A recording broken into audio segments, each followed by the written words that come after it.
I hear the Great Khans just packed up and left Red Rock Canyon. Always thought the NCR and them would fight it out again. No, they haven't, because they're not leaving until Caesar's Legion attacks the dam. So, you know, stop lying. I feel sorry for whoever's working in there. They're saying that the laser's just missing the window. But I bet that's annoying for people who walk past.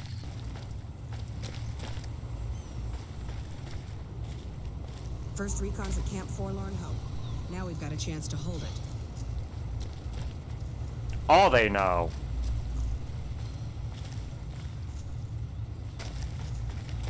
Because it doesn't fucking look like it. Nelson's back in our hand. Took some skills to bring down that fiend. You done good. Have you always been first recon? Used to be a ranger. One of the first they sent out east back before we took the dam. Observation and reconnaissance. Okay. We took the lay of the land, checked out the locals, and kept ourselves inconspicuous. A couple friends of mine were the first to scout the dam. That was back in '73, if I recall. A lot of those rangers are dead now. Vegas always chewed men up. It's just a little more literal nowadays. Why'd you leave? Well, that wasn't really a matter of choice. Got myself caught by legionaries up near Malpay. They had themselves some fun with me. Mangled my hands and feet pretty good. Wasn't much good with the pistol after that. Wasn't gonna be trekking across the waste on any more long scouts either. How did you escape Malpais? Malpais. Caesar's boys figured I wasn't going anywhere after what they'd done to me. So they didn't bother tying me up. I crawled out of there on my elbows and knees. Must have looked a sight. Then I rolled down an embankment into the Colorado. I guess I had a mind to drown rather than give Caesar's boys the satisfaction of killing me. But a couple rangers happened to be watching from across the river. They jumped on in and pulled me out of there. Lucky break, they said. Oh. How long you been stationed here then? Going on 6 months now, but I reckon we'll be moving out soon enough. Can't talk about the details. Till then, we'll man the towers and keep an eye on the fiends. We've had more than our share of trouble from their direction. Whole thing smells of Caesar to me. Of course, that's just guesswork. But I'd still bet a few caps he's stirring up the locals against us. Oh, if only you knew. Okay, goodbye. Always a pleasure. Keep yourself safe. You just told me to kick KYS. I'm sure pissing off a ruthless warlord with a tribe of fanatically devoted warriors was a good move. How could it not be? It was your idea. Yeah. And? Nothing else. Sure. Got a second to talk, boss?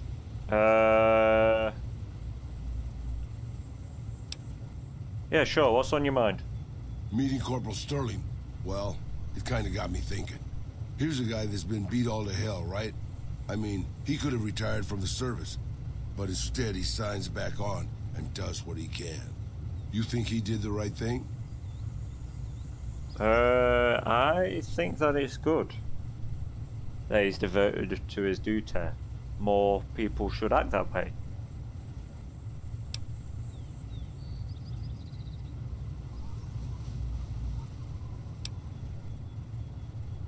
Yeah. It's good that he's so devoted to his duty. So, yeah. You think so, boss? Because I remember a time when a lot of people stuck to their duty no matter what. It ended with nuclear bombs falling on my hometown. You're talking about the Great War. What do you remember about it? I grew up in a place called Hidalgo Ranch, just outside Mexico City.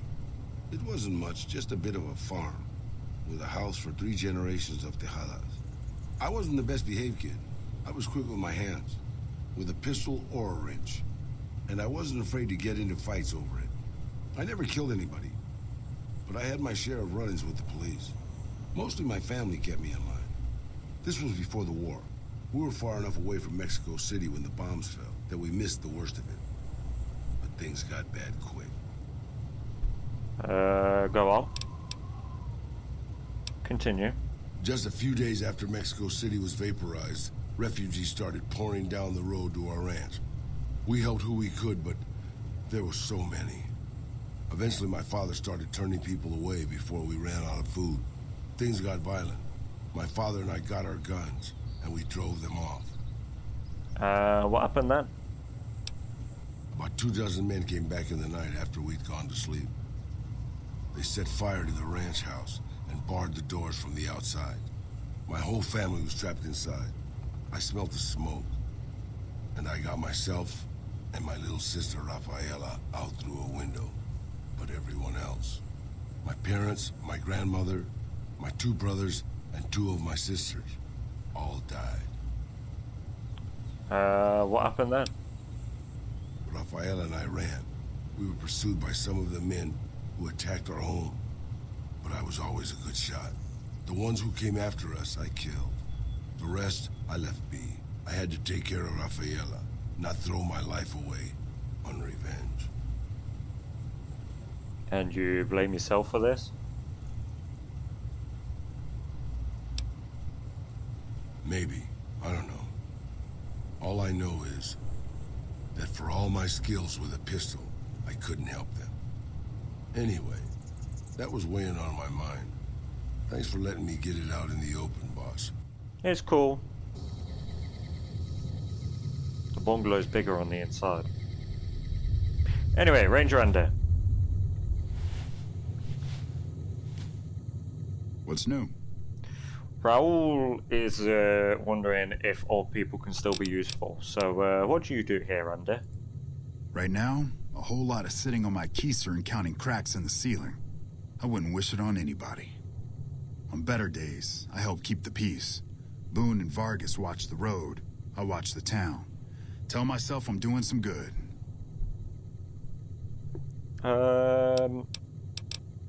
Okay. Did you do something with your leg? Yeah, twice. Actually, the first time, it was more like half my body. Knocked me out of the Rangers. This time, it's mostly just reminded me how useless I've gotten. What happened?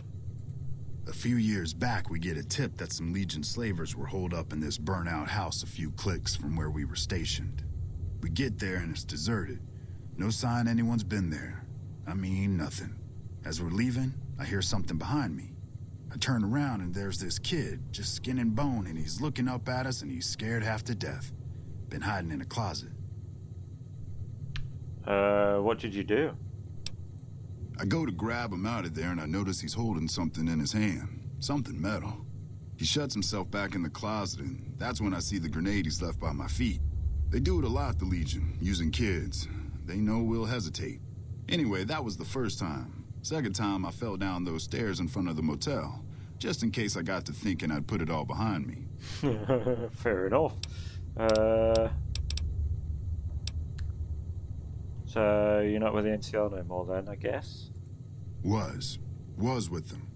That was back when my arm and leg used to work better. I still like to pretend I'm a ranger, though. I'll check in with the guys up at the station pretty regular on the ham radio. Sometimes they stop by, tell me they're paying their respects, the smug bastards. They haven't been responding to me last couple days. I guess they got tired of hearing me talk, but it still got me a little worried. Hell, listen to me talk, like some damn mother hen. Yeah, they're already dead. Like what? Tell me about the Rangers. They're the NCR's finest. A one-man platoon, each of them. You got a job where even thinking about it would scare a man senseless? That's when you bring in the Rangers. And if you see a squad of veterans, guys who are in their black armor, well, you won't find a more beautiful sight. Okay then. Goodbye. Look out for yourself.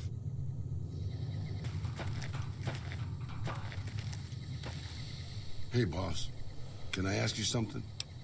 Sure, what's on your mind? What do you think of guys like Ranger Andy?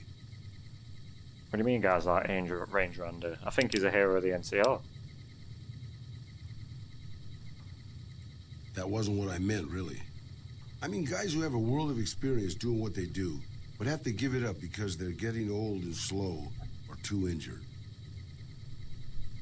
Even after a crippling injury, a guy like Andy's tougher than and more dangerous than most men alive.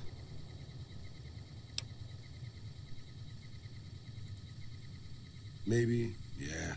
I guess you got a point there. We're not just talking about Ranger Andy, are we? Not really, boss. No. After the fire, I knew my sister and I couldn't stay at Hidalgo Ranch anymore. The refugees still wanted me dead. They even put a bounty on me. I remember how scared Rafaela was. I told her if she came with me, we'd see the vaqueros. She used to love the rodeo, especially the trick rider. We figured maybe we could find help in Mexico City. We were young. We didn't know what had happened, really.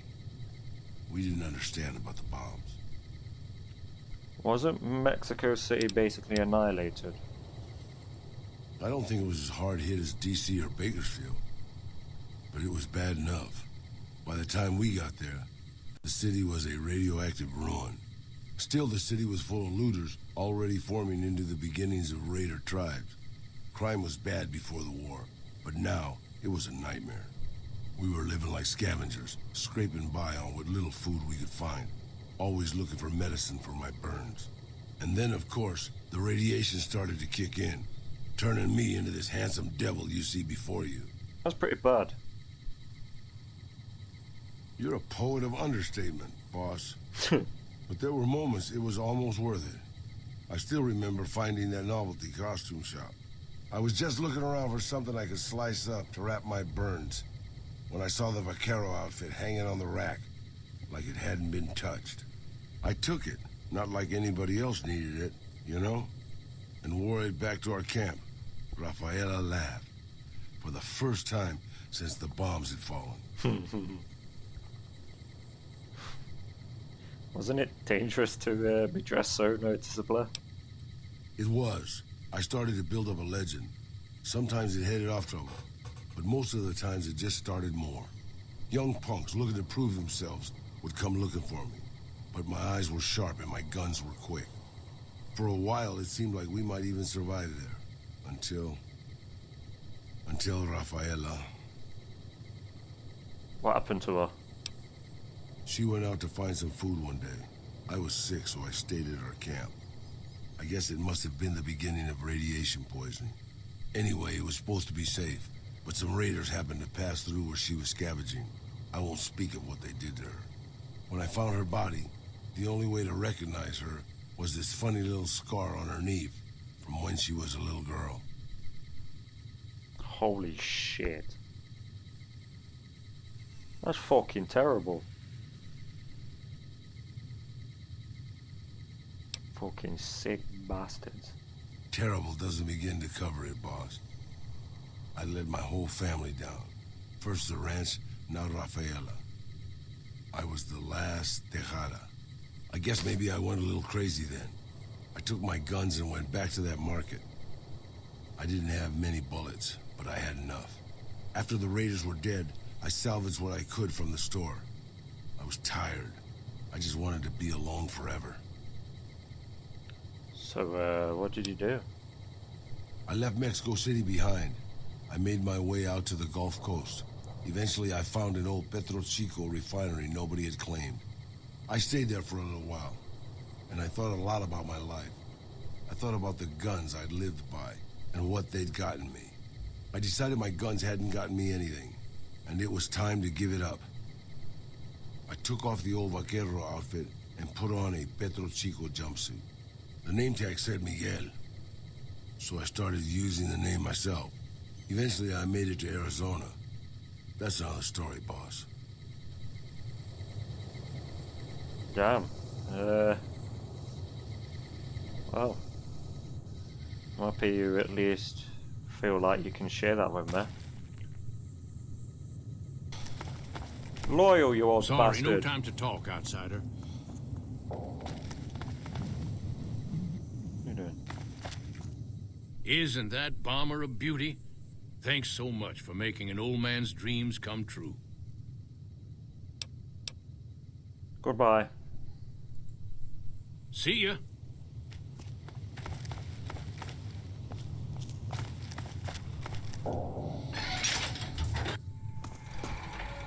That's a good thing to see, huh, boss?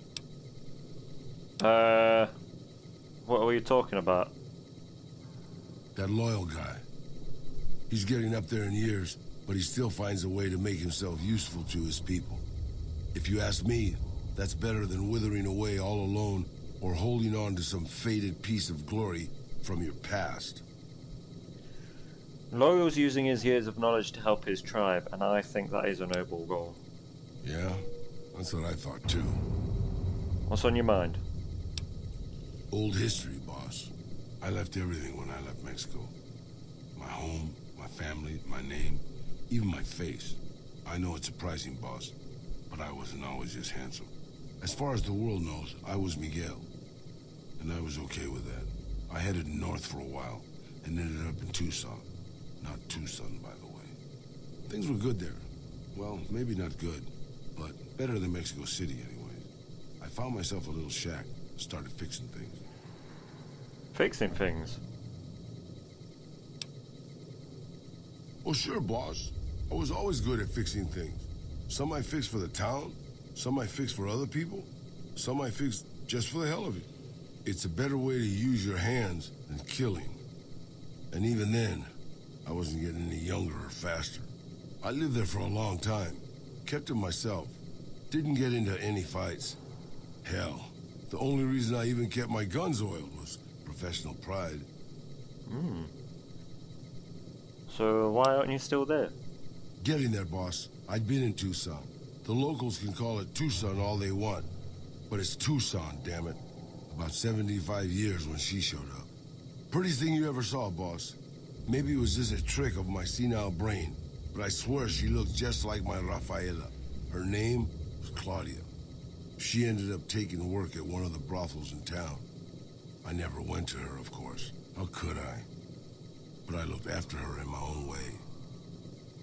And what happened with her? This was a long time ago, before Caesar's Legion pacified Arizona and brought the raider tribes to heel. A tribe came into Tucson one day. More a gang, really. Dirty Dave and his 6 brothers. They were looking for bullets, and I sold some to them. I figured if I did that, they'd leave town before they tore it up too much. But they didn't, did they? No, boss. No, they didn't. As I was saying, I hoped they'd leave the town in peace. Instead, they decided to stop at Claudia's brothel to take the edge off. I don't know which one of them got rowdy first, but by the time I heard the screams and got my guns, it was too late. They shot up the brothel, killed 4 girls, and taken Claudia for their sport. Did you, rescue her? I went after Dave and his brothers. They had a head start, but they slept nights. I didn't. Took me 3 days to catch up to them. Claudia was dead when I got there. They put a bullet in each of her eyes. I couldn't do anything except avenge her, just like Rafaela. I charged into the middle of their camp and started firing. 2 of them were dead before they knew I was there. The other 5, though, they shot the shit out of me. I would have died, I think, if I wasn't so full of rage. How did you survive? By being a meaner old cuss than the rest of them, boss. I wanted to keep living until they weren't. So I just kept shooting until they were all dead. I was in pretty bad shape in the end, though. I don't know how long I laid there, with the sun baking me and the buzzards chomping at me. Eventually, I got the strength to start moving. Some long time after that, I managed to drag my carcass back to town. And what happened then? When I recovered, more or less anyways, I left Tucson and headed west. I ran into Tabitha at Black Mountain, and well, the rest you know. I swore I was done with the gunslinging life. I was too old, too slow, and too beat up to protect anyone anymore. I thought I was done forever, but after traveling with you, I realized I've always had my doubts. Doubts about what? About whether I still had what it took to carry my pistols proudly, to use them to do what's right. And now that I've been traveling with you for a while, you made me realize that I could still do that. Maybe I'm not as tough as I used to be, but my brains can make up for that. And my hands are still quick enough. It's time to put the guns back on. I think that's a great idea, Raul. I think that's a great idea, Raul. I hope you'll put them to good use with me. I don't think that's a good idea. You should focus on your mechanic skills. Nah, I think it's better off. You're better off using your guns. At least you can protect yourself, and you'll be able to do some good. And you're still a good mechanic anyway, so yeah. You can bet on that, boss. Raul has gained the Old Vaquero perk, which increases his fire rate with revolvers and lever-action firearms by 33%. Hell yeah, look at that! It was fucking amazing. What can I do for you, boss? Here's Oh,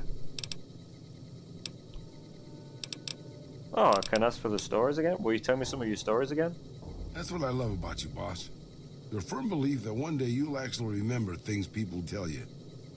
What do you want to hear? That's amazing. That's all I wanted to know. Anything you say, boss. Yeah, I fucking love his dialogue.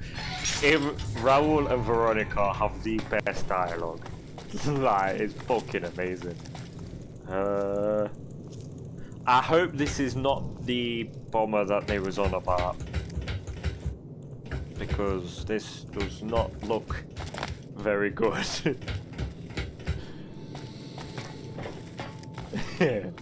Anyway, let's continue. Right, he was saying, oh, well, isn't she a beauty? Where the fuck is it?